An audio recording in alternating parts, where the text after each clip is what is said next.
Hey guys, welcome back to the Cult Classic Kid Show, and today we're talking about Naughty Dog and The Last of Us Part 1 because, well, the release of the PC port of The Last of Us Part 1 has just arrived, and it's not going too well. But before we get into that specifically, I would like to talk about Naughty Dog's future going forward in regards to where their games are going to be at, because they actually did, a sort of celebratory blog post, which, I mean, given how broken the state of this, The Last of Us Part 1 port is, I don't think there's much to celebrate because a lot of people are pretty upset. But before we get into that, let's just get into the road ahead for Naughty Dog, because this is good news, especially if you're a PC player and you're the type of PC player that's looking to get your hands on all the experiences, because, well, the PC platform is the closest thing to getting all of the experiences that are offered in gaming today on under one hub, I should say. And Naughty Dog here says the road ahead. So where will the next Naughty Dog development adventure take us? Rest assured, PlayStation and PC players, we're already looking forward to sharing more. Whether you prefer a DualSense controller or a keyboard and mouse, developing for both platforms empowers us to incorporate lessons learned from either into the overall design of our games. Yes, going forward, learn to maybe make sure that your ports are acceptable. And obviously, it's not Naughty Dog's fault. Once again, we're going to get into that. But continuing on. Sharing our stories and experiences on PS5 as well as PC is something that Naughty Dog has embraced and will continue to support moving forward. So I think this is definitely worth talking about, because PlayStation themselves has said that, we're going to consider porting games to PC. But what I'm looking for is particularly day and date, and not for just multiplayer games. It seems as though day and date game releases will be confirmed for their multiplayer games that they have, or should I say live service games, because they don't really want to talk multiplayer. They just want to talk live service. But hey, that is what it is. That's what I was under the impression of, like that, multiplayer games as service games day and date on both the console as well as the PC platform. I think that's what a lot of people in the gaming community have kind of come to the assumption of.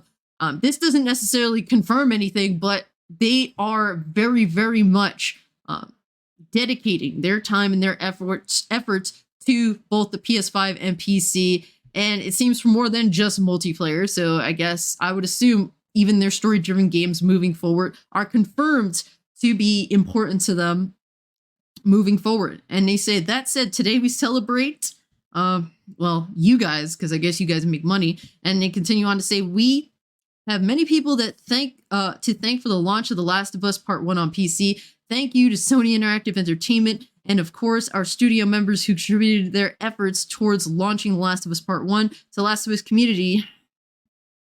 Yeah, and for which, your new potential community or audience, or even those who have played The Last of Us Part 1 on both, console and now are trying to play it on PC, they say thank you. For all these years of support and passion, we are continually humbled and motivated by your energy and excitement. To new players, welcome to the world of The Last of Us. We hope that you have an incredibly gratifying experience as you navigate the world with Ellie and Joel. Thank you for playing, endure, and survive and thrive. So yeah, they're excited because, they're making the big bucks, obviously. And I'm excited that yet another PlayStation game goes over to the PC platform, which a bunch of new people can experience the game. And the thing about PCs, PC ports tend to be the ultimate way to play a game, depending on, obviously, your rig. But if you have a powerhouse PC, usually PC ports would theoretically be the best way to play games. But unfortunately, due to absolutely garbage optimization, this is a consistent problem on PC, where all of these developers are putting their garbage ass ports on the PC platform. And I've been outspoken about this, with Forspoken, and now I have to be outspoken about this with The Last of Us Part 1 on Steam particularly, because people that have bought this game, they're not happy because, well, this particular port is horrible. It's disgusting. And mind you, it seems as though, and we'll bring up Pyro's tweet here, excuse me, but it seems The Last of Us Part 1 was rushed to PC because of the HBO show. and he lists that people who bought it are pissed. And yes, they are. I can confirm on Steam that they're very pissed. And apparently this is, and this goes back to Cyberpunk 2077, things that essentially CD Projekt Red did, where no review codes were given out. Right now, 0 reviews for PC. So yes, Sony decided that, it'd be negative for us to give out review codes for a garbage ass port. So they chose not to do that, apparently, which is disgraceful. As you know, with CD Projekt Red, they chose not to give out codes for, review codes for Cyberpunk 2077 in regards to the console version. They only gave it for the PC version because the PC version was more optimized than the consoles. Then when the game came out, it ran like dog water on the consoles, and I had to deal with that garbage. So yeah, I do not support any of these horrible, disgraceful business practices that these companies choose to do. And apparently there's no communication from Naughty Dog hinting it would be broken at launch. Basically, they went completely radio silent and in hopes of getting as many suckers to buy day one as possible. And once again, complete, utter trash in which this company has conducted themselves. And mind you, this port was not necessarily developed by, Naughty Dog. No, it was ported by Iron Galaxy. And I don't know if you guys know Iron Galaxy is, but you've definitely felt their wrath when it comes to PC ports, because these are the special assholes that ported the PC version of Batman Arkham Knight. And I don't know if you remember, guys, but when that game came out, it was completely broken. It was a horrible, unplayable mess.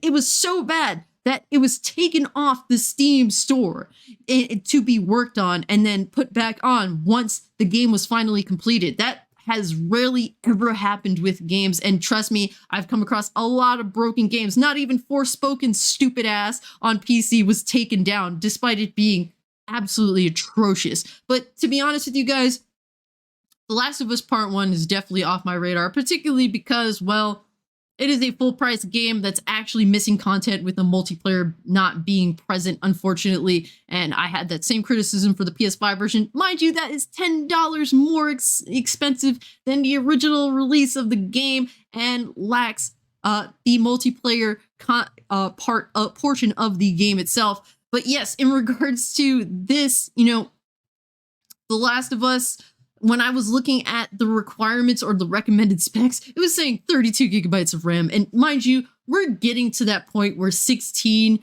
may not, 16 used to be the safe bet.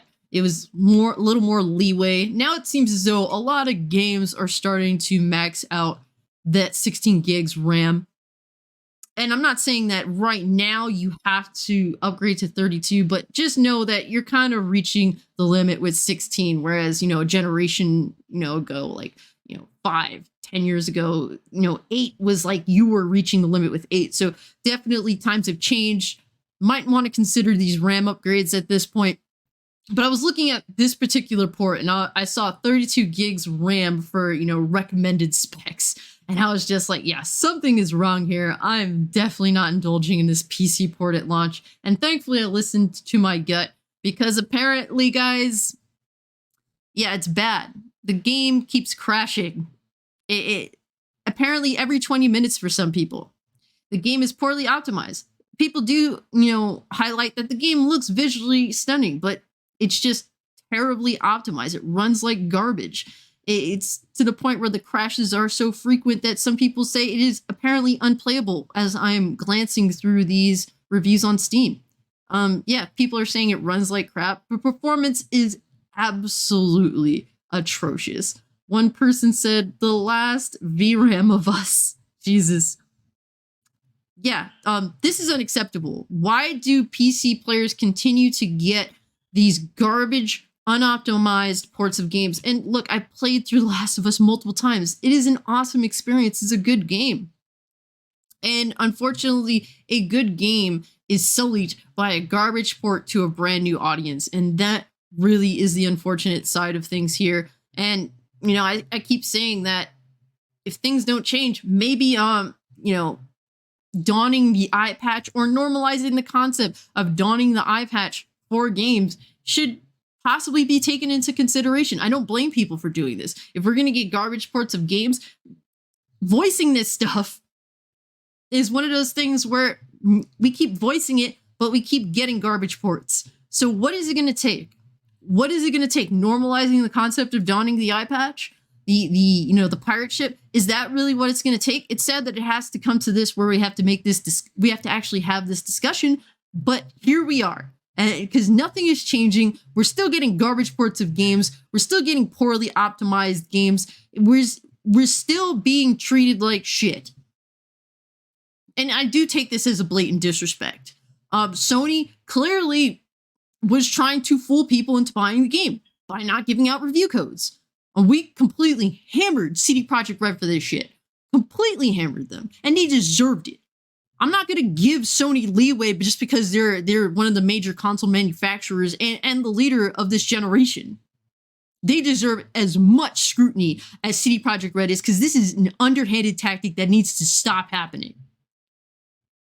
But yeah, guys, I'm freaking pissed off because, I understand how good this game is. It is a solid experience, and it would have been awesome if PC players could have had this experience without all this garbage, with having to deal with a garbage port. But here we are. Because, unfortunately, the gaming industry does not respect the consumers, the people that make their livelihood actually, exist. Without us, your job does not exist. I wish that this would be taken more into account. I think that you should actually respect the people you're trying to sell a product to, especially on PC, because on PC, us PC players, we have more power than the average Joe in the industry. But, look, man, there's good and bad here. Obviously, a bad port is super disappointing. That's really the crappiest thing about this entire situation. The positive is, though, the positive thing here to take away is that more people are going to be able to have more experiences going forward. It seems as though that Naughty Dog is serious about bringing their games over to the PC platform. And that's a great thing, because more people are going to be able to experience hopefully good games. And I wish that Naughty Dog would take into consideration, at least if they aren't developing the PC ports themselves, and take into consideration, and Sony particularly, take into consideration who you're allowing to port your game over. This should have never happened. Iron Galaxy is a joke. I hope that they never sully another product ever again, especially an established IP that has respect behind it. I have issues with The Last of Us TV show and also the sequel, but I can't deny that there's at least a level of quality to these things. When you get a bad PC port like this, it diminishes the quality of your intellectual property. Take that into account and take it seriously. But look, guys, and I know that secretly a lot of these Sony ponies are seething in anger that their games are no longer going to be exclusive to their platform, and also cheering because, unfortunately, PC players got a shit port. Shout out to the PlayStation gamers who are hype as hell that, PC players are going to be able to experience a genuinely good game. Like, I salute you guys for not being the absolute clown show that is, unfortunately, the fanboys of your community. But yeah, guys, let me know what you think about this situation. I think a good question is, do you support the eye patch or the concept of piracy given these sorts of situations? I think that it is certainly, when I look at piracy, not that I engage in it or anything, I think that generally it's a sense of, a voice to the voiceless, a way of preservation of entertainment, culture, and whatnot. There's some very important aspects to think about with piracy besides, the reality that people see it as stealing. And, in a sense, it is stealing. But I think when you're absolutely disingenuous like this, disrespect your player base, I don't think a company deserves money in this instance. Not that I, have engaged in any of that. I have no problem not buying The Last of Us Part 1 or playing The Last of Us Part 1 with a garbage port like this, because I have the remastered version that's, to me, still amazing, and the superior version because it has the multiplayer component to it. even if nowadays the multiplayer, unfortunately, not being upkept by Naughty Dog themselves has led to, hacking and a lot of situational problems with it. But to me, it's still the superior version. It's the version that I put an insane amount of hours in because of that multiplayer. But yeah, guys, if you can, like this video, share this video, subscribe to the channel, follow me over on Twitch, Twitter, or Kick if you want to continue the conversation. Consider becoming a channel member if you'd like to be a part of my Discord. Yeah, guys, with all that being said, I'm out. Peace.